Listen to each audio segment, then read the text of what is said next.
fato. Escolha um desses 3 números ali, 1, 2 ou 3. 1, 2 ou 3? Uhum. 3. Pai, Filho e Espírito Santo. Muito bem.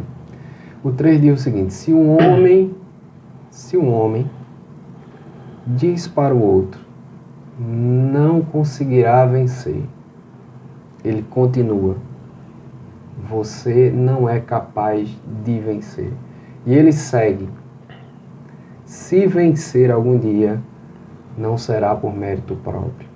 Como é que a lei interpreta essa alegativa? É uma pessoa frustrada, a pessoa que está falando isso, né? Então, não sei o que aconteceu na vida dela, a gente não tem uma ideia hipotética aqui, mas é alguém que quer rebaixar outra pessoa, sem dúvida. E a gente precisa também entender o que se passou na mente dela, ao longo da vida dela, na história dela, para que ela dissesse isso.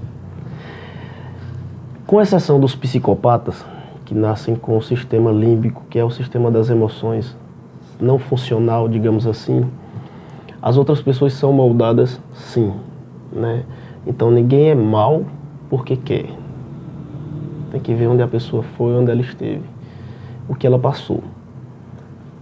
Então você segue aquela máxima que o homem nasce bom. Com exceção dos psicopatas, sim. Porque os psicopatas... E por que a exceção dos psicopatas? Porque os psicopatas nascem irrecuperáveis. Os psicopatas não têm emoção. Eles já nascem ruins. Sim. Sim. É uma questão genética? Em estudos mostram isso, né? Que também pode ser uma condição genética. Alguns outros estudos estão mostrando, talvez perspectivas para o futuro, uma forma de desarmar esse gatilho da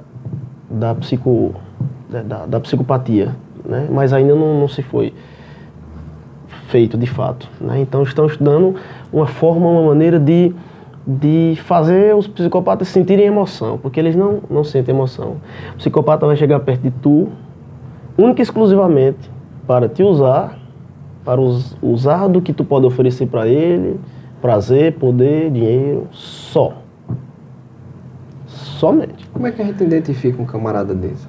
É difícil porque são pessoas sedutoras, né, de uma aparência normal, como qualquer outra pessoa. Inclusive, até se arruma muito bem, tem uma lábia muito boa, sabe se expressar muito bem, né, e tem um poder de convencimento, de persuasão gigantesco, né? Então, é difícil.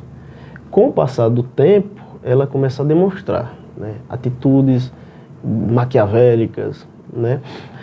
No sistema penitenciário de outros países desenvolvidos, o preso ele é dividido em 2 grandes categorias, né? Os recuperáveis e os não recuperáveis. Os não recuperáveis é aproximadamente 30%, que equivale aí à porcentagem de pessoas psicopatas, né? Mas além de 100 pessoas, nós vamos ter 30, não necessariamente, né? Mas de 100 pessoas que cometeram crimes, a possibilidade de 30% ou mais ser psicopatas é grande. Não o civil comum. Entendo? Tá compreendendo? E aí, esses que são feitos vários testes com psiquiatras, com psicólogos, com terapeutas, e eles ficam internados para não mais saírem. Se comprovado o grau de crueldade. Porque tem alguns crimes que só são cometidos por psicopatas. Então, por exemplo, esqueci o nome daquele cara, mas o maníaco do parque, que matou não sei quantas mulheres, né? O João de Deus, a Flor de Lis, né? Então, alguns crimes são tão perversos que não são cometidos por pessoas que têm sentimentos. Então, nesses estados se fazem isso. Os não recuperáveis, eles são presos e ficam lá até a morte. Os recuperáveis, eles cumprem a pena e têm a chance de se ressocializar, né? Aqui no Brasil, infelizmente, estamos aquém de tudo isso. Qual é a diferença entre um psicopata e um sociopata? Basicamente, hoje a gente traz a mesma literatura, né? A mesma nomenclatura para os dois. Hoje em dia, basicamente é isso. Tanto o psicopata como o sociopata se enquadram no mesmo grau de maldade, né? Tem outro termo também que é semelhante a esses dois que você falou, que agora me falha a memória, mas que tá no mesmo conjunto, né? Então, em síntese, são pessoas que nascem sem sentimento nenhum. E não é porque eles queiram também, não. Já nascem assim. A lei do terapeuta. Também. Dentre os seus pacientes, Ale, você encontra pessoas com essas características de psicopatia, de sociopatia, de depressão, autismo também, né? Porque aí vem uma pergunta que é importante. Não se ouvia, né, esses termos com tanta frequência como se ouve hoje. Sim. Psicopatia, sociopatia, sabe? Não se via. Sim.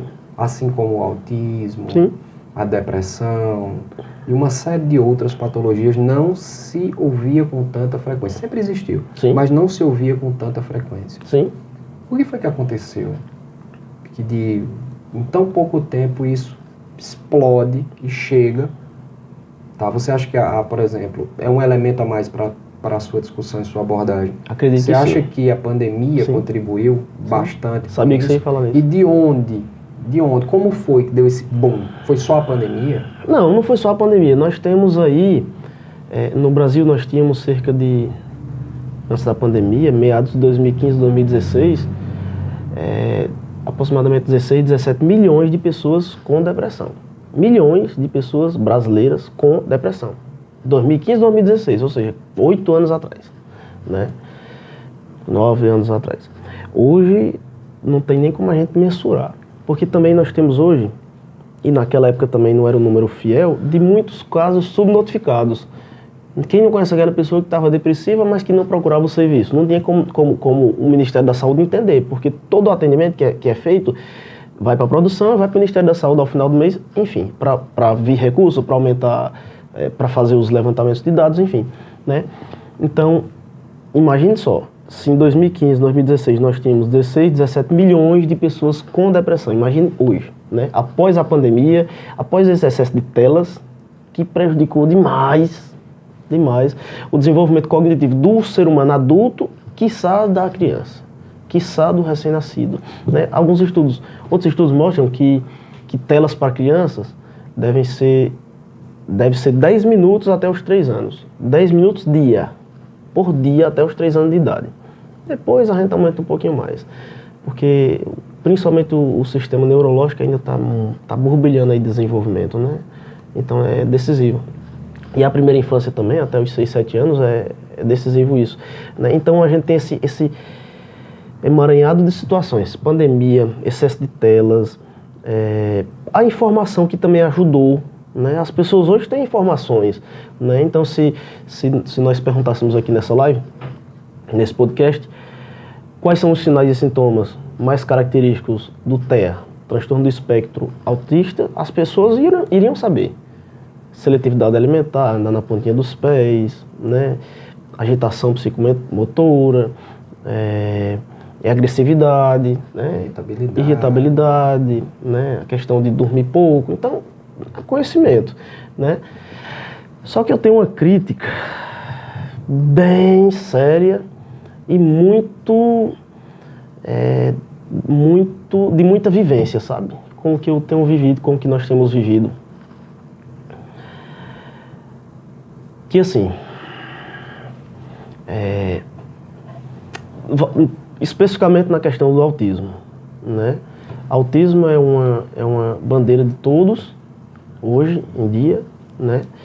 E os parlamentares, seja em quais níveis forem, níveis dos municípios, níveis dos estados, níveis da União, né? Tem feito levantado essa bandeira também para ganhar voto, né? E além de que o autismo também permite o BPC, né? Facilita o benefício de prestação continuada, né? E aí a gente tem um monte de situaçõezinhas aí que, se a gente fosse falar, a gente ficava aqui o resto do dia, né? Mostrando vivências, né? Então é preciso que não sei como que vai ser, mas é um grande desafio para as futuras administrações, nível de União, nível de Estado, nível de municípios, gerir isso. Você acha que falta uma política pública para trabalhar isso em específico? Em específico, sim, sem dúvidas, sem dúvidas, sem dúvidas, sem dúvidas, porque é preciso ensinar, mostrar como é o autismo, como é a criança com TDAH, como é a criança com TOD, hiperatividade, enfim, mas é também preciso dar luz, dar consciência aos pais, aos responsáveis disso, né? Não é apenas diagnosticar e pronto, não, né? Tem que ter eu acredito que tinha que haver um acompanhamento, isso é a nível de Brasil, né? Eu tenho contato com muitas outras cidades e é a nível de Brasil isso aí, né? Voltando aqui, Alildo, só fazendo uma pequena incisão aqui em tudo que você falou, até agora porque é pertinente, mas um dos grandes problemas que nós temos hoje, um dos maiores problemas que nós temos hoje, eu não vou falar da psicopatia, da sociopatia, nem tampouco vou falar do espectro autista, não que não sejam importantes de serem discutidos ou de serem falados. Claro. São importantíssimos. Sim, claro. É uma bandeira de luta. Sim, claro. Não só social, mas também política. Sim, claro. Tá?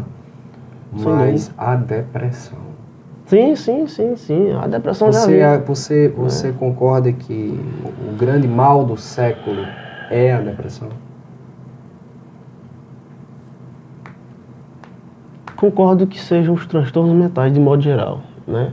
Como assim? Depressão, ansiedade, né?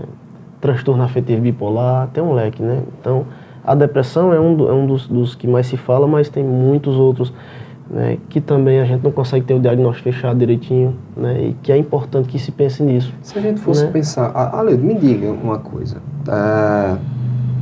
Principais sintomas de um bipolar, da bipolaridade. Tá. O bipolar padrão, né, porque nós temos o bipolar tipo 1 e o bipolar tipo 2, né, mas eu vou falar do padrão para ficar mais didático. O bipolar, diferente do que as pessoas pensam que de manhã tá de um jeito e à tarde tá de outro. Não é, né? O bipolar tem que ter pelo menos uma fase de 5 a 7 dias, uma fase maníaca, que é uma fase eufórica, onde... É muito comum as pessoas que fazem uso de drogas e álcool desenfreadamente. Por exemplo, quem nunca ouviu falar aquela pessoa que começa a beber na sexta e só para lá na segunda, né? Então, a chance desse cara aí ser bipolar é grande, né? Então, aumenta o consumo de álcool, de drogas, de sexo desprotegido, de sexo com várias pessoas diferentes, né? Droga, já falei. Então, aumenta a impulsividade para comprar, os pensamentos muito desorganizados, isso na fase maníaca da coisa, que a gente chama. Fase de mania, que é quando o cara se acha só quem é rico, só quem é gostoso, como a gente fala, só quem é bonito, só quem tem dinheiro, né? A gente escuta muito isso. Muito isso. Tenho certeza que na sua cabeça está passando Deixa eu só concluir. E, passado esse período maníaco, aí a pessoa cai no fundo do poço e aí vem a fase depressiva. E aí a pessoa passa a semana naquela vibe negativa, triste, né? E aí hoje nós temos tanta coisa para ajudar, tantas medicações. O inverso se aplica? Tantas medicações e também a psicoterapia, né? A terapia ajuda muito. O contrário se aplica, por exemplo... Estar na depressão e ir para a fase maníaca? Sim. A pessoa, por exemplo, já acorda triste, já acorda para baixo, já não acorda bem, por N razões, pelo marido, pela mãe, pela vida, pelo emprego, sabe? Eu estou pegando aqui um exemplo geral. Sim. E aí, esse não estar bem, esse momento de acordar deprimido, não depressivo, mas deprimido, acordar deprimido, por alguma razão que seja, que não esteja bom na sua vida, não esteja bem na sua vida, e repito, seja o casamento, seja o trabalho, seja a vida, seja qualquer coisa, né? E de repente a variação de humor é gigante. E você vai de 0 a 100, né? De repente, a Leuda é a melhor pessoa que eu conheço na face da Terra. Quando eu fui dormir ontem, Mas hoje Aleudo não presta. Uhum. Hoje Aleudo não serve para nada, hoje Aleudo não presta, hoje Aleudo não é uma pessoa boa, hoje Aleudo mostra que não é uma pessoa confiável, etc. Sendo que nunca aconteceu absolutamente nada para que eu tivesse essa má impressão de Aleudo. Certo. Então, por isso que eu estou perguntando, o inverso também se aplica? Aí nós temos duas situações bem distintas. Uma pessoa que pode estar iniciando um processo de depressão, certo?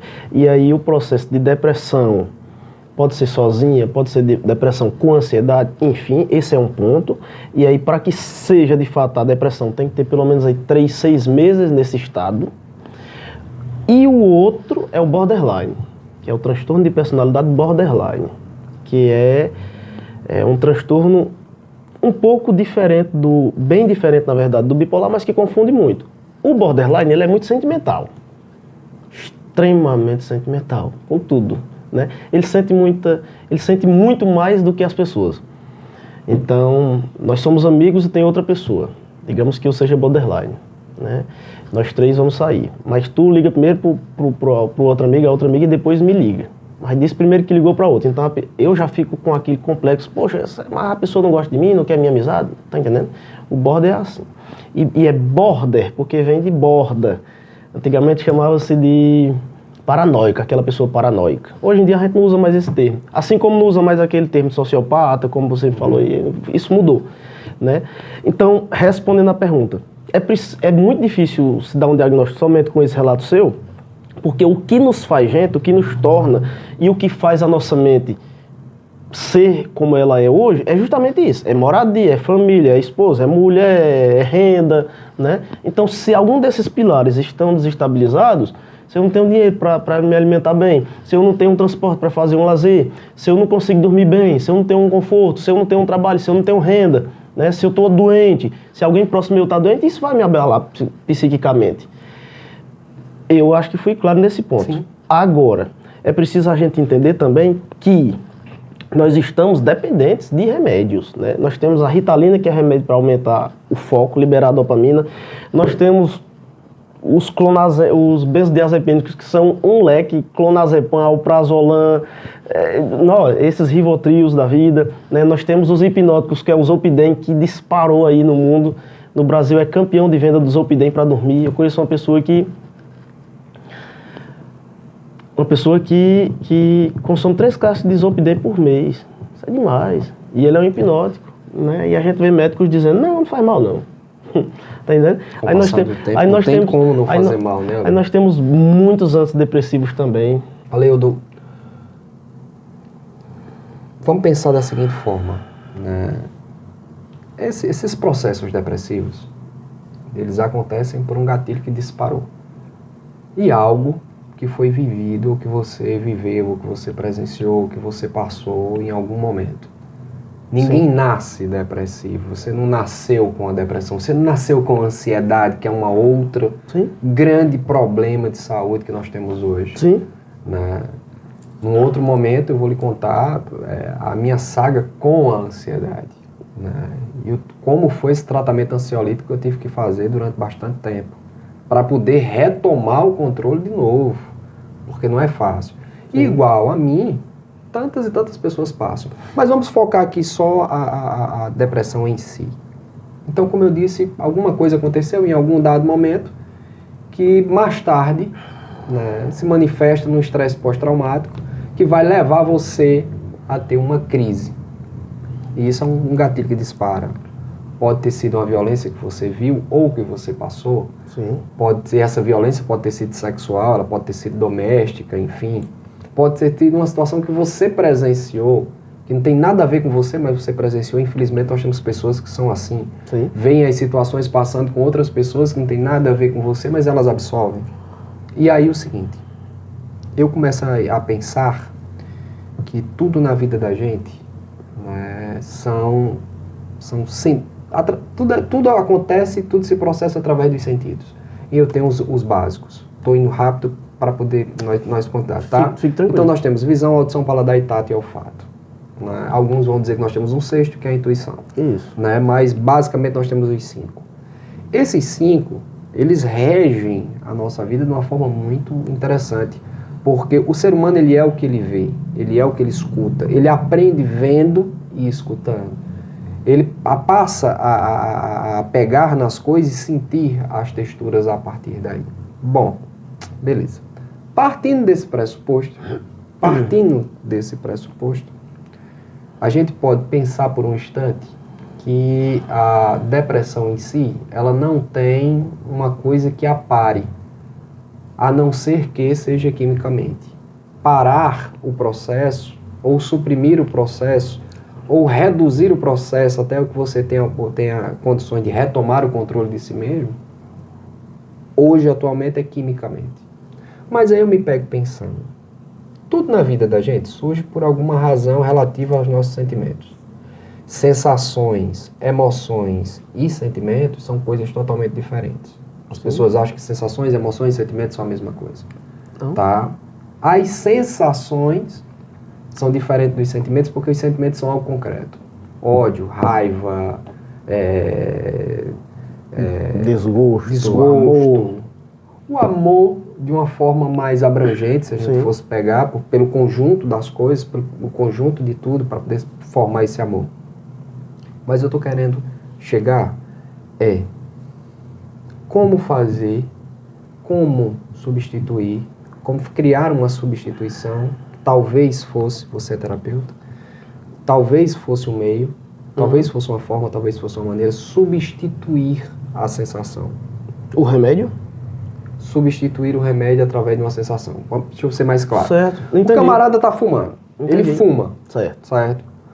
Ele fuma porque ele tem uma necessidade. Eu entendi. A necessidade não é um sentimento. Sim. Você concorda comigo? Sim. A necessidade não é um sentimento, ela é uma sensação. É uma sensação de que falta alguma coisa que precisa ser preenchida. Sim. E aí você preenche com o cigarro. Obviamente que os fatores da nicotina vão influenciar a isso. Bacana. Se eu troco todas as vezes que o meu cérebro pede, todas as vezes que o meu cérebro ativa a necessidade de fumar, eu troco por um bombom, eu troco por uma bala. E todas as vezes eu faço isso. E eu suporto a questão da abstinência da nicotina. É uma questão de força de vontade muito grande.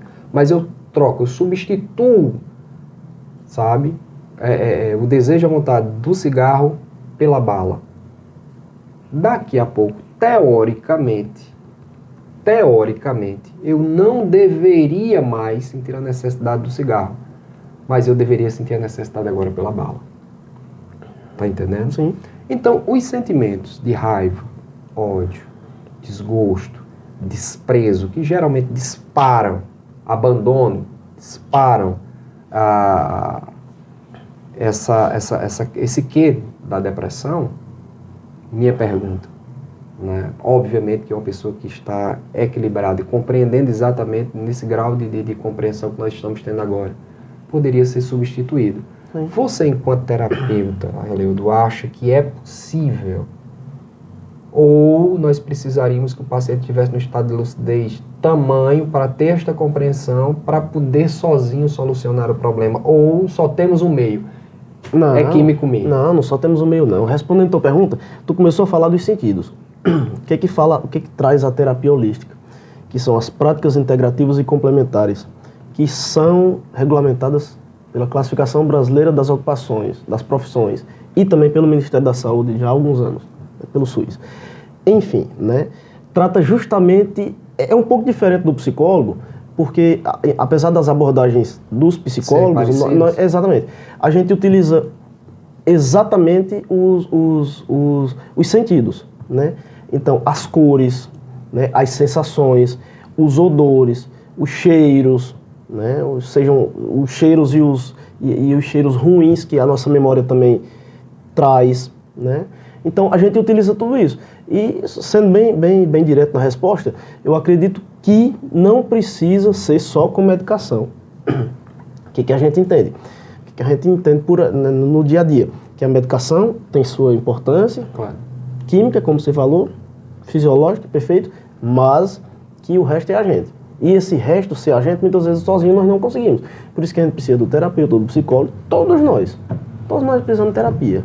Né? Todos nós temos desarranjos emocionais que muitas vezes nem conhecemos. E quando a gente começa a falar, a gente começa a opa, né? Foi o que aconteceu. Né? Foi isso. Né? Por que eu tenho você usou aí o abandono? A marca do abandono se perpetua durante toda uma vida. Né? Quantas e quantas pessoas são frustradas hoje, quantas e quantas pessoas são fechadas, retraídas, por terem sido abandonadas lá no passado.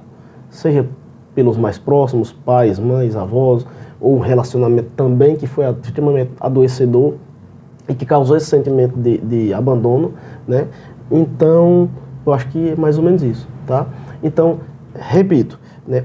A medicação é importante demais, né? Só que nós não podemos, e aí volta o que eu estava falando anteriormente, viver dependente de remédio para tudo. E aí eu ia dizendo, nós temos remédio para manter o foco, nós temos remédio para liberar serotonina, que é o hormônio da felicidade, do bem-estar. Nós temos remédio para liberar endorfina também, que é relacionado aí ao prazer, né? Então, tem para tudo. Tem remédio para dormir, tem remédio para não ficar ansioso, tem remédio para não ficar depressivo, tem remédio para... Certo? Tem a sua importância, logicamente, foi um avanço gigantesco a prática de medicamentos no mundo, não só no Brasil, mas no mundo. Mas, de nada, e aí vai uma crítica para os governos, todos, em todos os setores, em todos os níveis, de nada adianta dar remédio para o povo se o povo não tem acesso à casa, à moradia, a saneamento básico, a uma vida relativamente razoável,